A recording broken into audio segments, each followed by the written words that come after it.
Good afternoon and welcome to another exciting installment in our weekly webinar series. This time out, we're looking at OT security and specifically what the top threats to OT environments are. But most importantly, that we're going to work through is how to mitigate them. OT and IoT systems are embedded in our everyday lives, whether directly or indirectly. And in fact, actually, if we look at IoT, the number of connected IoT devices is reported to be around 20 billion worldwide. But today we're talking specifically about OT, so operational technology. And although there are overlaps, securing OT is very much different to securing IT, and we're going to walk through some of that. So before I get started, and before we dive into that, I will introduce our co-host for today. So joining me today is Arne. So Arne is our OT practice lead at Integrity360 and country manager for Integrity360 France, which is now part of the Integrity360 group. With a background in network engineering and a deep understanding of both IT and OT environments, and also having previously held the role of industrial control systems CISO at Energy in France, Arne plays a key role in helping organizations protect industrial systems and from emerging cyber threats. His focus spans governance, architecture, and secure design for critical infrastructure. So thank you, Arne, and welcome. Thank you. So let's have a look at our very brief agenda, and we're getting to the point today. So we're going to touch upon the OT security landscape and some of those threats, and then I'm going to hand over to Arne to go through the OT security weaknesses and how to address them. So really getting into his expertise. As always, we'll have a Q&A session at the very end of the webinar, so please don't hesitate to ask questions. You'll have a Q&A button at the bottom of your Zoom bar. So please pop your questions in, and myself and Arne, probably mostly Arne, will answer those at the end of our session. So let's jump in to some of the OT security threats and the OT security threat landscape. So we move on to our next slide. So in terms of OT threat landscape, I think it's clear that the stakes for OT security have never been higher. We've seen an uptick in attacks targeting OT and industrial control system environments. And this is most likely, I'd say, because of the impact that successful attacks can have on an organization and actually going, beyond the organization into customers and into people's daily lives.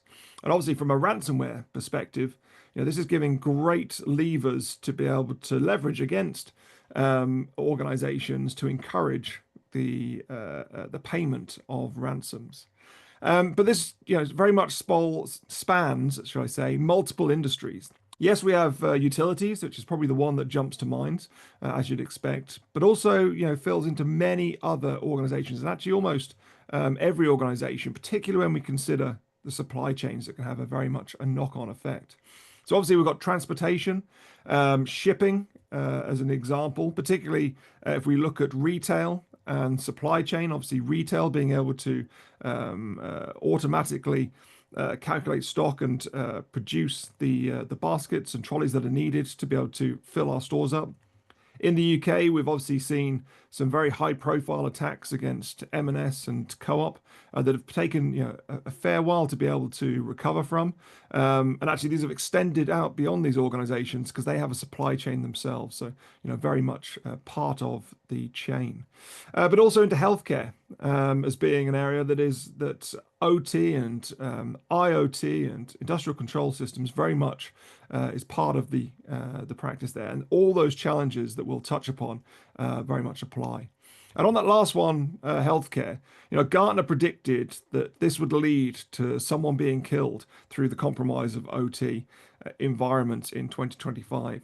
We've actually already seen deaths occur indirectly from compromises and ransoms of, in fact, actually hospitals, where we saw, I think it was in 2020 in Dusseldorf, a 78-year-old lady that couldn't be admitted to hospital because all the systems were down that allowed that admission to happen. So we're already starting to see that, and the impact that can have with OT environments, could significantly worsen that.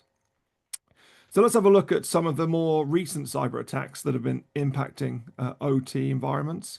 I'm not going to go through every single one, but I think we can see once we start looking through them, and I'll call out a few, that each and every one has a pretty serious impact. So looking at HAL at the top there, obviously the double extortion ransomware targeting the OT environment, delayed orders for 32 days. If we look at that M&S attack that we took, that I mentioned just a short while ago, that I believe they were down for. So when was it? It was the Easter weekend. They were or their website and their ability to fulfill orders was impacted, which was costing them around 40 million a week and wiped 500 million off their share price. So you can see very quickly what effect that will have. If we sort of look at some of the other examples, I think a great one is Barnett's Couriers, which the attack on their systems led to bankruptcy and closure after 40 years. So it's not just an impact that is challenging to recover from.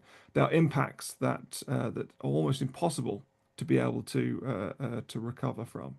And if we look at in Bologna, in Italy, Ride Movie, which is obviously their fleet of bikes that can be hired through their app to get you around the city. Well, actually, an attack against those rendered 80% of that bike fleet damaged or unusable. So, as I said, across many different industries, we can see that the impact that it can have, and particularly feeding into things like critical national infrastructure that can have a significant impact on a country's ability to operate. Which I think, if we look at the geopolitical tensions that we have currently, it's a very apt and very important point that we shouldn't forget about. So if I just finish up really before I hand over to Arne to look at what are some of the challenges that are leading to organizations, particularly the OT and industrial control systems, being breached. And actually, primarily, we look at how they're changing. So digitalization of industrial control systems. And really, a lot of that is being able to take advantage of modern or emerging technology. So seeing some of the cloud computing abilities creeping into what were previously an entirely air-gapped environment. That ability to, or that need for big data crunching to be able to look at, everything from understanding outputs, but also being able to model exactly when different parts of a supply chain or system are going to need replacing so they can keep on top of that and minimize impact. Obviously, we've got the Internet of Things that is hugely sprawling. I mentioned at the start that currently it's reported to be 20 billion or almost 20 billion connected devices. I've actually seen estimates up to 75 billion, but I think they're looking much further into the future. Obviously, automation fits into everyday life. I mean, plenty of the large retailers in their supply chain and in their warehouses will have robots that are automatically doing the picking, which again, impacts orders. And the fact that we're now increasing that interconnectivity for those needs, and that really is being able to, or that need to be able to take advantage of those other digitalization points that I just touched upon. So that's some of the inputs into it. Some of those threats, well, as I said, we've seen an uptick and an increase of cyber attacks targeting OT and industrial control systems. And that's obviously being driven by the professionalization of cybercrime. So we saw with, I believe it was Grand Crab, but I might have that incorrect. But one of the main threat actor groups imploded, and we saw all of their internal information published. And we could see that they ran very much like any other organization in terms of their execution, and it was their business model. Our cyber attacks, increasingly becoming more complex, more sophisticated, and as I mentioned, OT and industrial assets are very much becoming a prime target because of that impact that they can have on an organization and indirectly or directly on the people that they serve. And as I said, that is a very powerful lever for threat actors to pull upon to encourage people to pay their ransoms. And we've seen examples of that where we've seen threats of breached utilities companies, water companies, where attackers are threatening to contaminate the water. Whether they have that capability or not, is questionable in some of those breaches. But it's important that that is the potential of what could happen. So that's really setting the scene on our threats, why it's important that we need to secure our OT and industrial control systems. So now I'll hand over to the true OT expert, and over to you, Arne. Thank you, Richard. So good afternoon, everyone. Thank you for being with us. I'm pleased to be here with you to share some insights from our field experience in OT security. So I've spent many years along with my team auditing and securing OT plants and organizations throughout different kind of industry, from energy to transportation, environment, maritime, and so on and so forth. And then I'm happy to share with you those insights. To start with, here are some specific considerations, for OT environments. First, on your left. So as you can understand, the type of output is very different from the IT world. Here we are talking real world impacts, such as public safety or operational continuity on national critical infrastructure. We see that changes related to system obsolescence is quite common into the OT environments. Much of those systems runs 24/7 and can't be upgraded easily and are here for decades. So using Windows XP is quite common in those environments, let alone all other kind of specific OT technologies. Also, there are often governance issues where you can find silos between IT division and the divisions who has in charge those OT systems, mainly operational divisions or engineering divisions, and they don't talk to each other well on that front usually. So that's the main aspect that I will elaborate later on.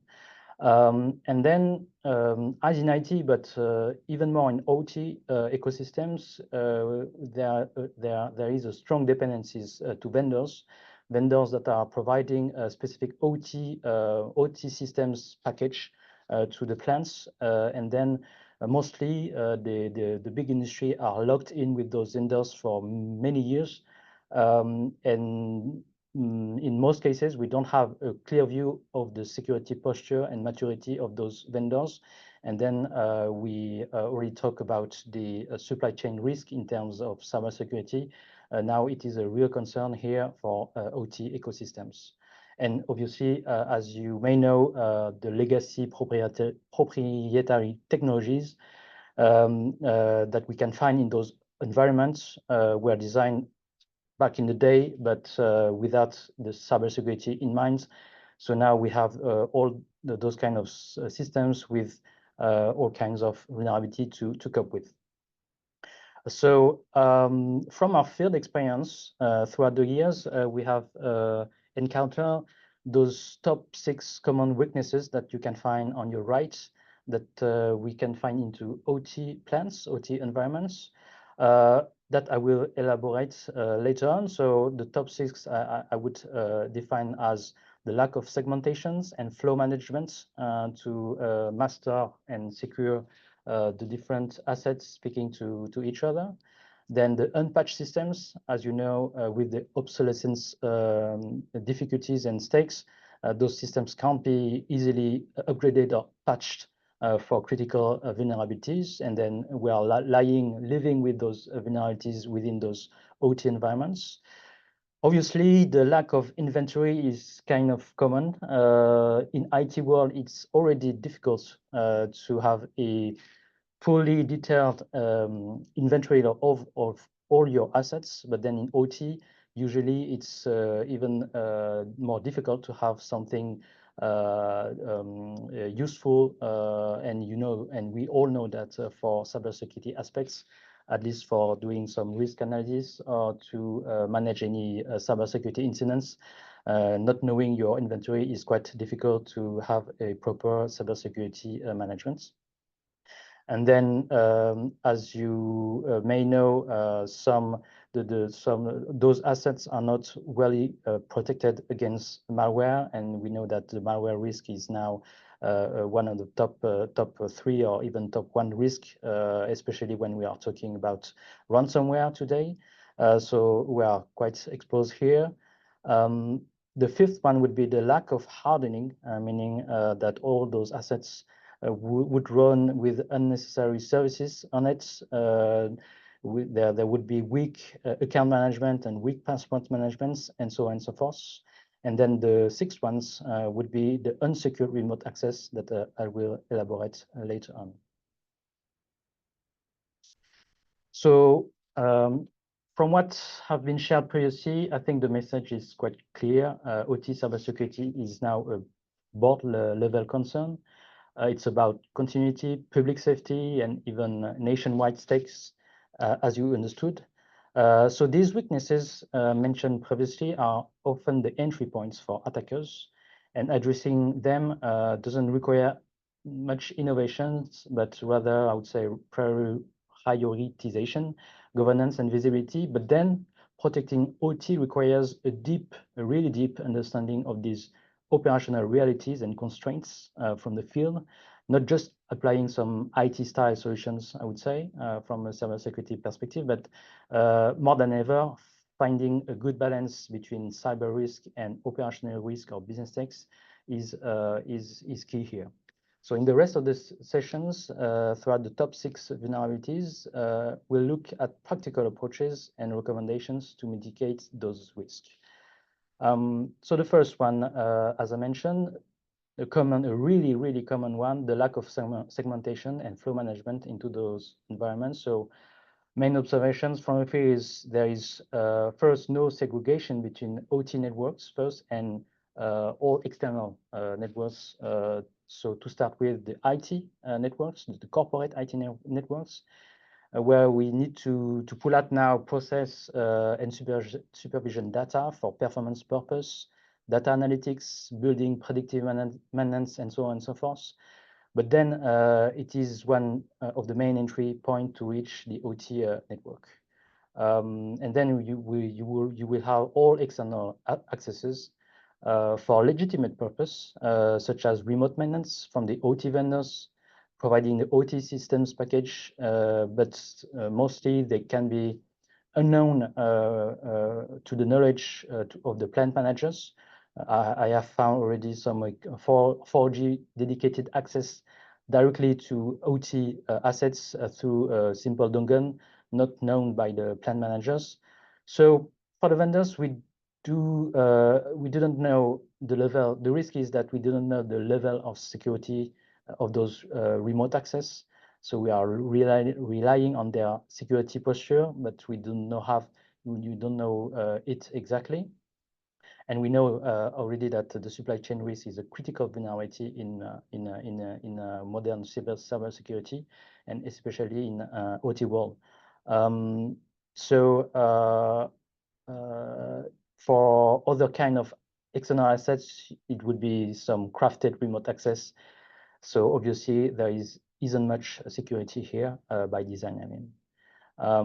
So the risk is that sensitive or critical assets are exposed to less trusted zones. And then when reaching to OT networks, any assets is kind of a pivot point for lateral movement or for more simpler use case, or ransomware could, like NotPetya, could spread across very easily. So main recommendations here are to implement network zoning following the IEC 62443 frameworks. So it means by separating the OT environments into different logical zones, for example, operations control zone, the safety zone, and so on and so forth. And we've defined conduits. It's terms used in these frameworks, meaning defining how each zone would speak to the other ones, and to restrain it to the least privilege. principles to be sure what is communicating with what, because mostly, as said previously, all those networks are flat networks, and then we should implement some in-depth security approach. And then when you understand, you have defined all those zone and conduits, then you can obviously implement solutions, security solutions such as firewalls, dedicated for OT environments. So it's not any kind of firewall that would work here. There is specific firewalls that knows how to deep inspect the specific OT protocols to be relevant and efficient when we want to master the communication flows between OT assets. And the main points to have here in mind is that we need absolutely to find a good balance between the cybersecurity risk and the operational risk, meaning that we can't accept that firewalls would imply or induce any disruption risk.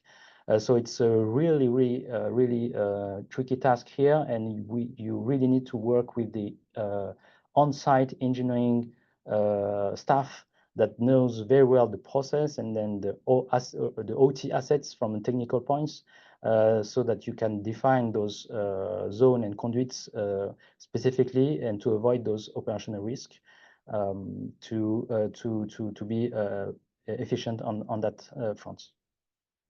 And then obviously I've talked about different layers between from IT to the OT networks. I will elaborate more later on the Purdue model, but then you will also need to have a horizontal segmentation between OT subnetworks between each other. Then for the second vulnerabilities, we have identified unpatched systems. So those systems, HMIs, PLCs, SCADA servers, often runs for decades without being updated or patched due to uptime constraints, or in some cases, vendor restrictions that would not allow us to update those systems. So here, zero-day exploitation is not needed. Attackers just need to rely on all CVEs, so all vulnerabilities. So known vulnerabilities remain exploitable years later. So if we take the example of Bluekeep or Eternal Blue back in 2019, if I remember well, illustrate that unpatched systems are vulnerable years later. Maintenance teams are not usually informed about those vulnerabilities, or if they are, they may fear system downtime because they are fearing that applying some patches would induce an operational risk or downtime. So it's also key here to balance operational risk with the cybersecurity risk. So how to manage that? We need to develop a specific OT patch management policy with a risk-based approach, meaning that we can't patch the whole scope. We will need to focus first on the most critical assets and for the most critical vulnerabilities first. And you would need to define some specific policies, notably regarding the timeline requirements. So we can't patch OT assets as fast as in IT world, and then we would need to stretch those timelines in the times, obviously with compensatory controls, because we cannot just saying we will postpone it, but then those policies need to take into account those specific constraints. In some cases, you need to wait for the yearly maintenance windows to be able to patch those systems. So we need to have a specific policies on that. And mostly you would need to onboard the people from the plant, so industrial process and engineering people, as well as the vendors into the patch management end-to-end process, because they are the ones that knows how to assess the impacts to assess the practicality of the remediations, because in some cases it's not the patching to be done, but it's an upgrade of those systems. And then when we are saying upgrading those OT assets, it will mean some projects, big projects, because it's not that easy to just upgrade one asset. It's as it is all interconnected with its OT ecosystems. It will induce some compatibility issues that needs to be coped with before even thinking about upgrading those systems. So we need those people throughout the process from the beginning to the remediation implementation, because otherwise you won't be able to do anything regarding patching or upgrading those systems to secure them. And if you can, you would need to test those patches first in the staging environments before deployment. Obviously, it's already done in IT environments, mostly, I would say. But in OT, you would need some staging environments with the duplicate OT assets to test them. And in some cases, you would need to work with the vendors for them to test it on their side first, to give you some insights on what should be done, what can be done, what are the balance between the cybersecurity risk and the operational risk. And then when patching is not possible, you would need to obviously apply some compensating controls, mostly perimeter defense mechanisms, to live with those vulnerabilities, but then securing them from a perimeter perspective. For the third one, lack of inventory and monitoring, this one is also a common one. So mostly we would have incomplete or missing visibility of the OT assets. So you could have some inventory, but then you would not have detailed inventory for you to have a proper cybersecurity management. When I say detailed inventory, is having informations regarding the firmware versions, the operating system versions, and so on and so forth, the software installed on those assets when we are talking about Windows-based assets. But then when we are talking about other kind of assets such as PLC and so on and so forth, here we are talking about firmware versions, and then we know that there is more and more vulnerabilities for those kind of assets. And if you don't know what you have in hands at the OT size, obviously you can't protect them. And we know that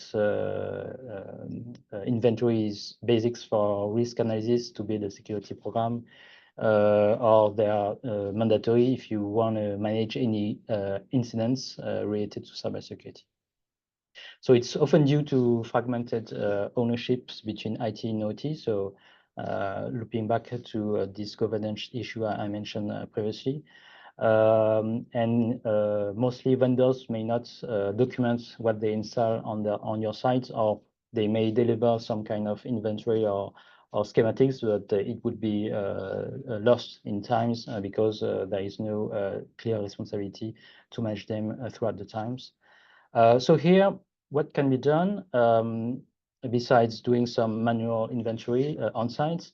You can use and leverage some passive asset discovery tools, such as probes, that is dedicated for OT environments. So those probes are mostly, firstly, built for monitoring, for network monitoring, but then at the first step, they can help you map the OT assets of your environments.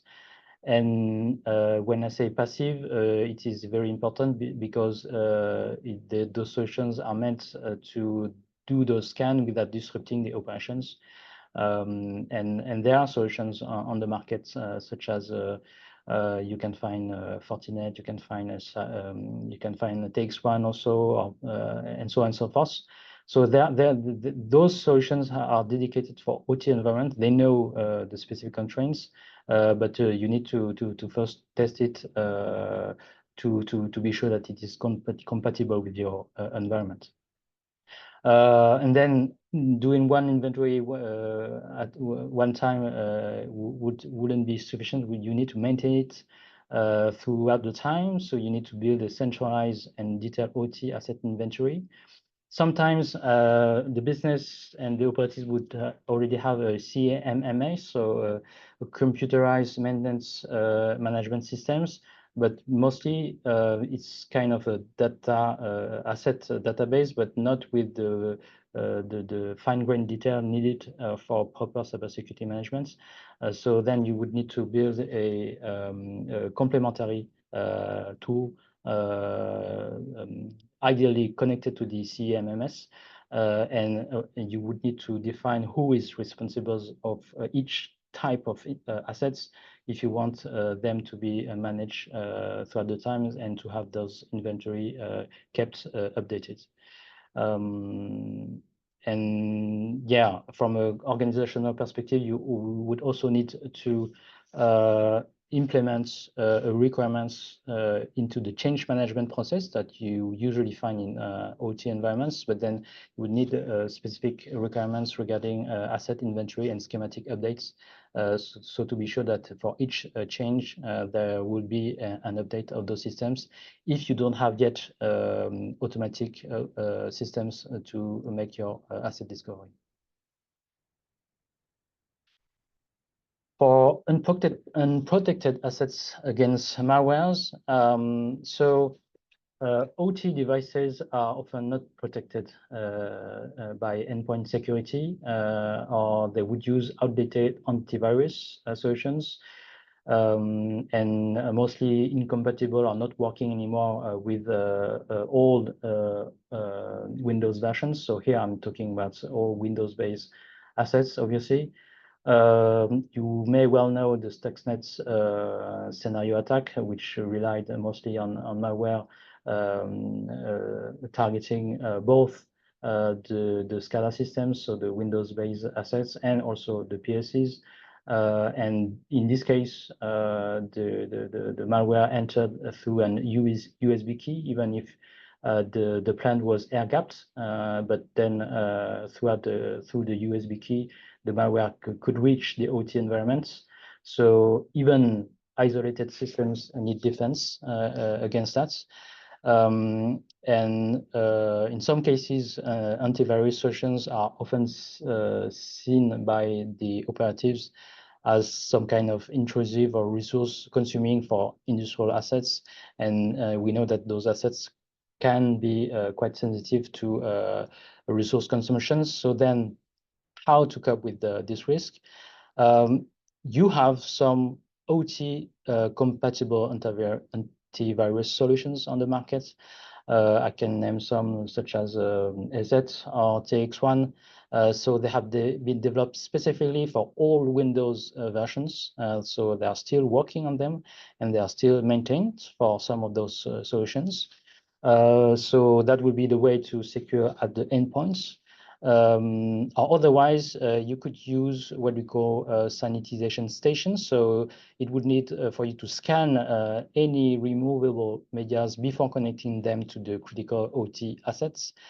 So there is either you can scan it on any antivirus on an IT assets first, dedicated, hardened, but then you have specific solutions on the market that is purely developed for OT environments, hardened, and that would help you to control and scan those USB keys or removable media before connecting to the OT assets.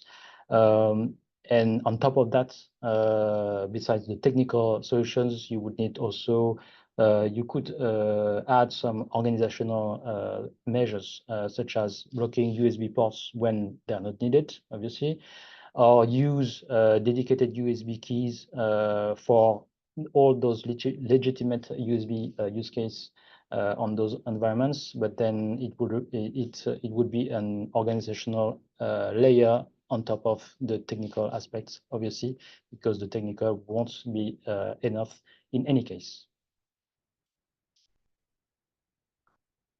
Then the lack of hardening. So hardening here means mostly where you would have OT systems that are often deployed with default configurations, so with unused services, open ports, weak credentials, outdated protocols such as Telnet or SMB v1, for example. They are easily exploited by any automated tools or malware, leading to rapid compromission. Those systems, from a hardening perspective, first you could work on strengthening first the accounts management, the account use on those assets.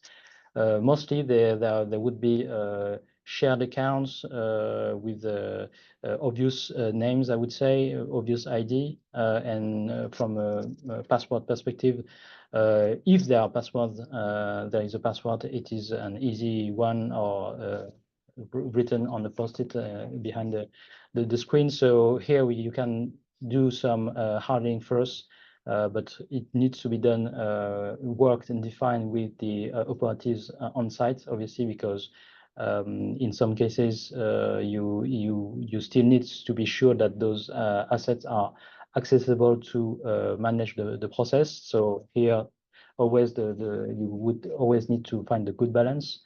Otherwise, there is some specific hardening guides that could be used.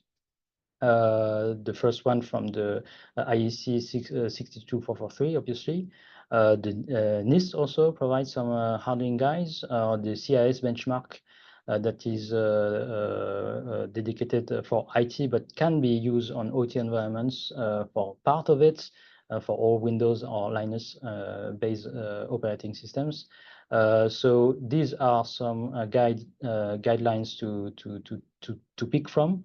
And in some cases, the vendors who provide those OT systems would also have some hardening guides. Schneider provides them, Siemens and Rockwell also. So those are the source for you to build from.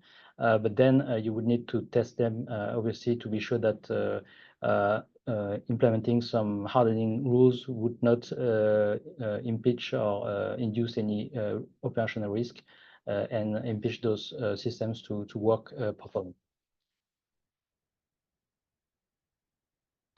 And for the last one, the unsecured remote access.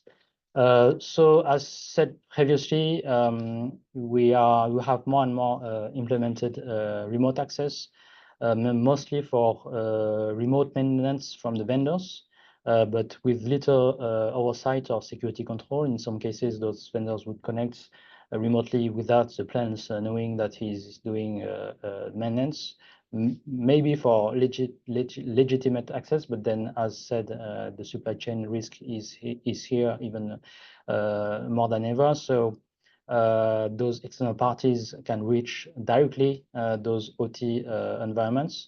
What would be the recommendation here?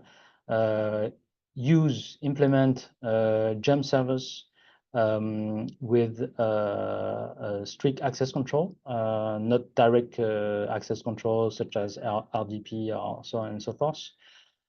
Enforce MFA for those remote access because mostly those access would have privileged access on those assets. So you need some kind of MFA here.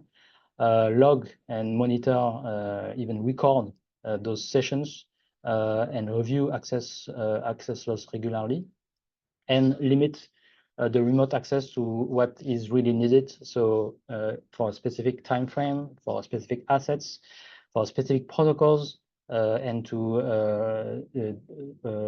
identify authorized users only. So all those functionalities can be found in administration bastion that encompasses all those measures and functionalities, and some have been developed for the OT environment specifically. So that would help you to secure those remote access, even if your external vendors is saying we have a secured VPN to access your access, but your assets, but then you don't have any clear view of their security level from the remote access perspective, or even on their endpoints and on their sites. So here is a quick view of, as you may know, the Podio model, which is the schematic of a generic secured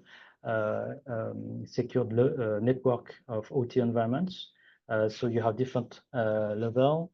It is layered to organize the industrial control systems from the physical process on the bottom to the enterprise IT at the top.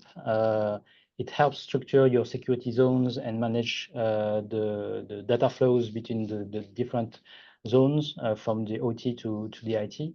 And then we have here schematics that would give some insights to where those kind of solutions from a technical perspective, so cybersecurity solutions, would rely and be induced within those in those OT environments. So you have all the aforementioned solutions that we have discussed previously here projected on those environments. Obviously, it's a generic approach that would need to be adapted for each context, but it gives you some insights to where those assets could be implemented into those environments.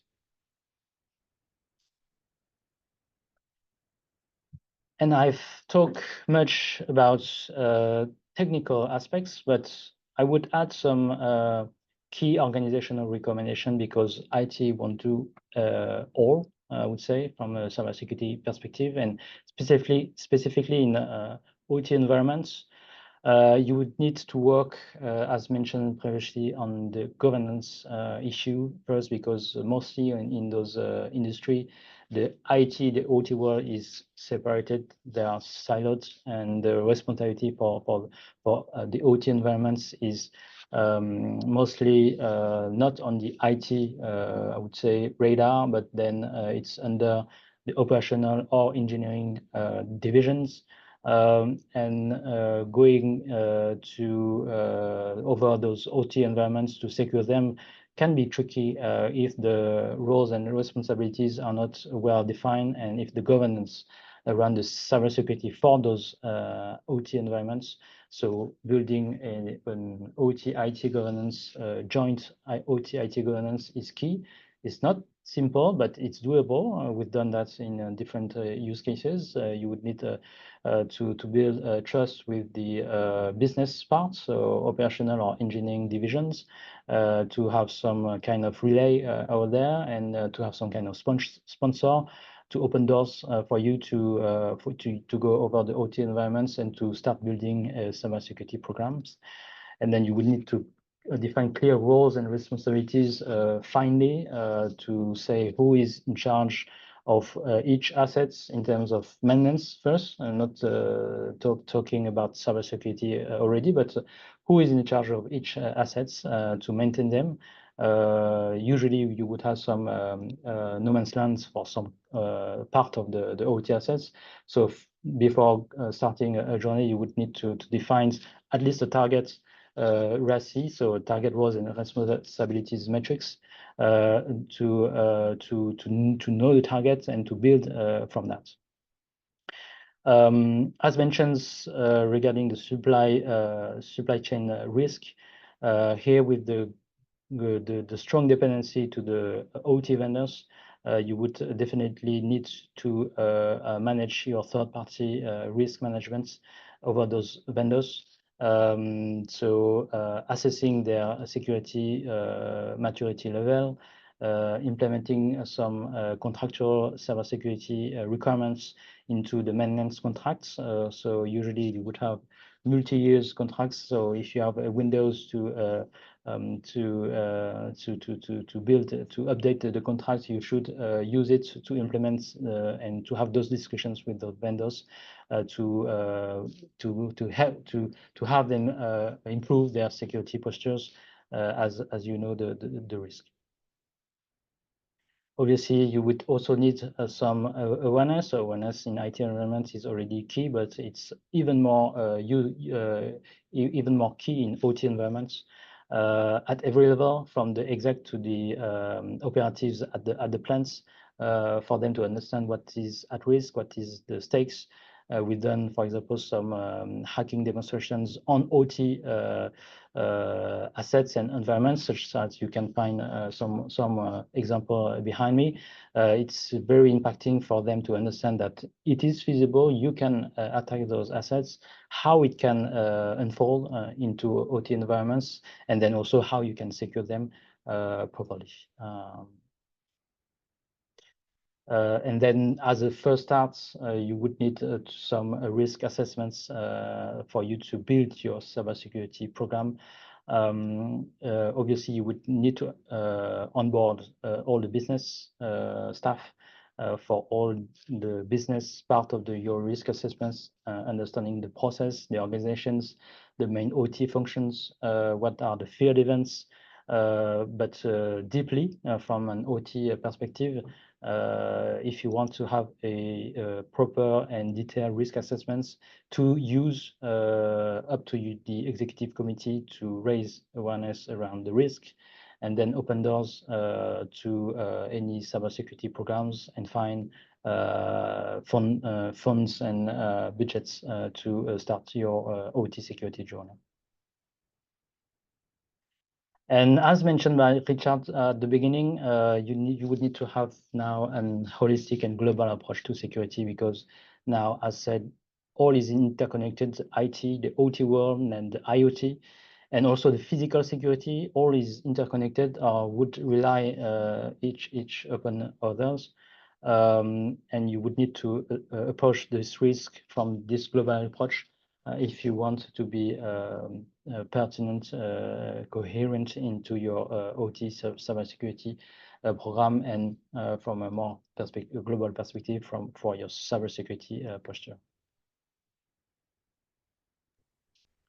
Brilliant. Thank you very much, Arne. So that concludes the talk for today. But we're going to jump into the Q&A as we've got some questions in. But actually, before we jump into those, Arne, I've got a question myself actually from that last slide. I think it was your second to last point talking about OT risk assessments. Just in your experience, both with from a consultancy side, but also working in businesses. Is that something that's well done and repeated, or is that something that's very much lacking? Doing that OT risk assessment and being fully aware of the challenges. Yeah, usually when an industry starts their OT security journey, they have usually already some maturity level for the IT part, and then they are starting to discover the OT world. But they don't know necessarily how or where to start. And then we would advise them to first doing some awareness, as said, to open the minds of the executive committee to say, okay, you have some risk. We will help you to discover them, and we could start with the risk assessments or a global security audit for one plant, for example. There's a plant that would be I would say would be have an interesting feedbacks for them, because it is a critical one or is a main one, and then doing this first sample audits on this environment, so at a global level for plants, could share some first insights in terms of risk for them. And doing the audit, which we would these assessments, we would also provide some first guidelines to say to the executive committee, okay, you have some risk. Be aware that you have those kind of risk. What is at stake here? But here we can help you on that journey, because there is things to do to secure them, and we have those kind of I would say experience to provide and to support you. But the first point would be indeed awareness sessions. Open doors to the business staff, and then doing some risk assessments and audits to start the program. Yeah. So I suppose with all things, if you don't do that risk assessment, you can't really make it tangible, and you're not going to unlock that budget and funds to be able to achieve the security objectives around OT if it's not eminently, I say, tangible Yeah. if the exec aren't aware of those risks. Exactly. Usually you would have the operative saying, how can you access my site because there is physical securities and so on and so forth. I don't really understand how you can manage to reach our OT assets, and then doing some risk assessments and audit with technical aspects into the audit. So that's why I'm saying the global audit with organizational but technical aspects would give some material aspects, practical aspects of how it could happen, and it's very impactful usually. Yeah. We'll jump into some of the audience questions, and I'll stop asking questions. So the first question we have is, how would you recommend identifying vulnerabilities when active scanning is not an option? So I assume this is vulnerabilities in an OT environment. Yeah, very good question. So active scan is obviously very tricky. So as mentioned, we would prefer passive scan, but then you wouldn't have any more detailed information regarding vulnerabilities. So then you have some solutions such as a one that I have already used in OT environments, which is specific solutions for those environments. It's a USB key that would have a specific tool on it to make an inventory of what is installed on an Windows-based OT assets, obviously. So it would fetch all information regarding the OS versions and all KBs around it, all applications informations, their versions, and so on and so forth. And then you would map it with any vulnerability database to see what is at stake here. So it's manual solutions that needs to be used unitarily on each assets, but then you can centralize it into a single database to have a proper management of what is installed on those assets, and then what would be the vulnerability that they are exposed to. Yeah, I suppose the other thing that I suppose there's passively monitoring network traffic to discover devices on there in terms of the inventory and their software levels using tools like Armis and others Yeah. to do that as well. So the next question we've got here is how do you identify? Actually, very similar. How do you identify weak count default configurations or unused services without manually checking every device in the environment? Because that must be quite challenging, because the easy way to do that is to scan, but as you mentioned there, and as most people know, scanning of critical infrastructure, particularly delicate infrastructure, can lead to falling over and creating that impact you're trying to avoid. Yeah. So I would have some the same kind of approach. So avoiding any manual approach would be difficult. You need to go on those assets one by one. So either by doing some MS-DOS command or scripting it, or using this USB key specific solutions that I mentioned. That can fetch those informations. So I didn't mention it, but it can also fetch all things around the accounts on those assets. So it would help you at least for each assets to not doing fully manually, but then you would still need to go assets by assets. Yeah, I suppose to come back to that very first thing, I think it was one of the first things that you talked about. It might have been the second thing, but you can't protect what you don't know. So being able to maintain an asset register or a CMDB or CMMS is critically important to anything you do. So I'd probably say that's a foundational element of OT security. Yeah. There was a question, say, what's your one recommendation to focus on to mitigate OT threats? I'd probably say it is that foundational element of an inventory, but I don't know if you've got a different answer to that on. Yeah, that would be one of the choosing one who could be difficult, but I think I finish with the governance and organizational aspects, but we need to start with that first before going into technical aspects. You need first to have the executive committee on board, to have people understanding the risk and to materialize it first. So that's why I talk about audit or risk assessments. If you don't do that, you could do some bits and pieces, but you won't have a proper cybersecurity program in the long run. And we know that in those environments, it's multi-years projects or programs. But you can reach some good first security level if you have already the good people and divisions and sponsor on board. So mostly organizational aspects first, and then obviously you would need to start with an and inventory. But yeah, I think I would insist on the organizational aspects.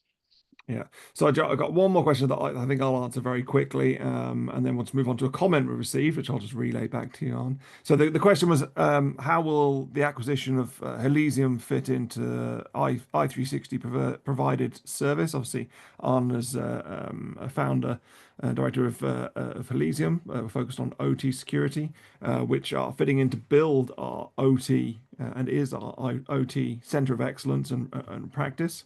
And obviously, there'll be crisscrosses into our other services so that we can utilize their expertise across the board. So the last sort of statement actually we had from Roger Bevan. So it's great when we get people that aren't posting anonymously. And it said it's not a question, but a big thank you to Arne for delivering such an excellent presentation on OT security and risk awareness. It truly validated my thoughts and reinforced what I need to do to improve the OT security posture at my workplace, which is brilliant. That's great feedback. So if anybody wants to dive deeper on this with Arne, please don't hesitate to reach out to your account manager and we can organise that. So with that, we're just approaching the hour, as we'd like to keep these under an hour where possible. So I'm going to say thank you very much to Arne for joining me today to walk us through OT security threats and weaknesses. And lastly, thank everybody for joining today. Thank you. Everyone, bye bye.